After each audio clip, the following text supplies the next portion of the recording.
આ રોયલ રાજાને ભલે ગમે ને માર્યો તો એને પોલીસે પૂછ્યું ત્યારે એમ કેતો હતો કે ખજૂરવાળી મેટર હતી ને એટલે એને મને માર્યું ને આમ થયું. જય માતાજી મિત્રો, સ્વાગત છે અમારા એક નવા વિડીયોમાં. તો આ મિત્રો તમે વિડીયો જોયો હશે એટલે તમને ખબર પડી જ જઈ હશે કે આપણે આજે કના ઉપર વિડીયો બનાવવાનું. તો મિત્રો આજે આ શ્વેતા ઉપર વિડીયો બનાવવાનો છે. તો શ્વેતા પહેલાં તો રોયલ રાજા વિશે શું કહી રહી છે પહેલાં તો તમે શ્વેતાનો વિડીયો જુઓ. તો ચાલો વિડીયો સ્ટાર્ટ કરીએ. આ રોયલ રાજાને ભલે ગમે ને માર્યો તો એને પોલીસે પૂછ્યું ત્યારે એમ કેતો હતો કે ખજૂરવાળી મેટર હતી ને એટલે એને મને માર્યું ને આમ થયું ને. ભાઈ તે પોલીસને એ તો ન કીધું કે હું કીર્તિ પટેલને કેટલી બેફામ ગાળું દેતો હતો. મિત્રો શ્વેતા અત્યારે એમ કહે છે કે રોયલ રાજા કીર્તિ પટેલને ગાળું બોલે. તો મિત્રો મારું કહેવું એમ જ છે કે કીર્તિ પટેલ પણ ચા સારી વાત કરે, એ પણ ખજૂરભાઈને કે પછી રોયલ રાજાને કે ગમે એ હોય વિરોધ કરે એટલે ગાળી જ બોલે. તો શ્વેતાને મારે એટલું જ કહેવું છે કે પહેલાં કીર્તિ પટેલને તારે કહેવાનું કે તારે ગાળી બંધ કરી દેવાય, ગાળી કોઈને દેવાય નહીં. અને કીર્તિ પટેલ તો મા બેન વિશે ગાળ્યું દે છે અને રોયલ રાજા કીર્તિ પટેલને ગાળ્યું દે એટલે શ્વેતાને બધું ખોટું લાગે છે એમને.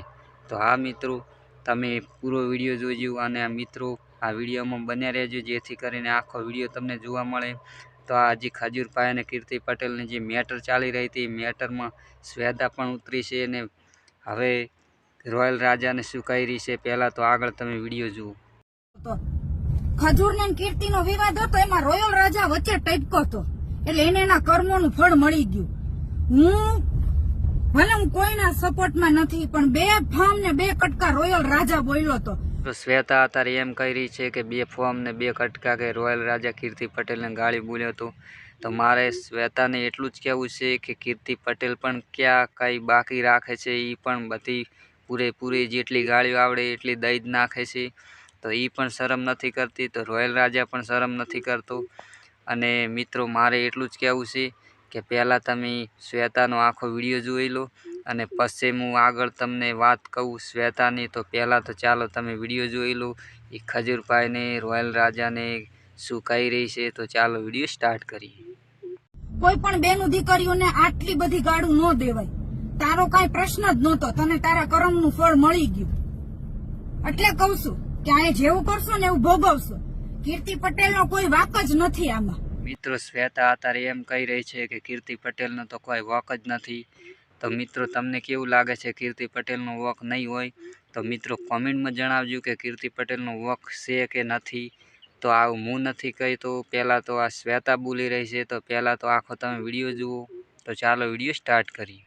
વચ્ચે રોયલ રાજા ને ઓલી એની કાજલ વચ્ચે ટેપકી હતી. બે ફામ ને બે કટકા દ્યોસો ગાયડું. તમે બેનું દીકરીઓને હારા લાગો છો? હે વેસ્યા ને રાંડ રાંડ બોલતો હતો, હૂપ હૂપ કરીને આમ તેમ.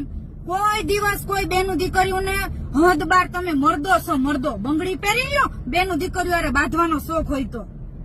મને ખબર છે કે કીર્તિ પટેલે તને માર નથી ખવડાવ્યો. તમે આ બધી મેટરમાં મુંડાવાની વાતમાં કીર્તિ પટેલને આમાં લાવો છો પણ એનો કીર્તિ પટેલનો વાળ વાકોય નહીં થાય.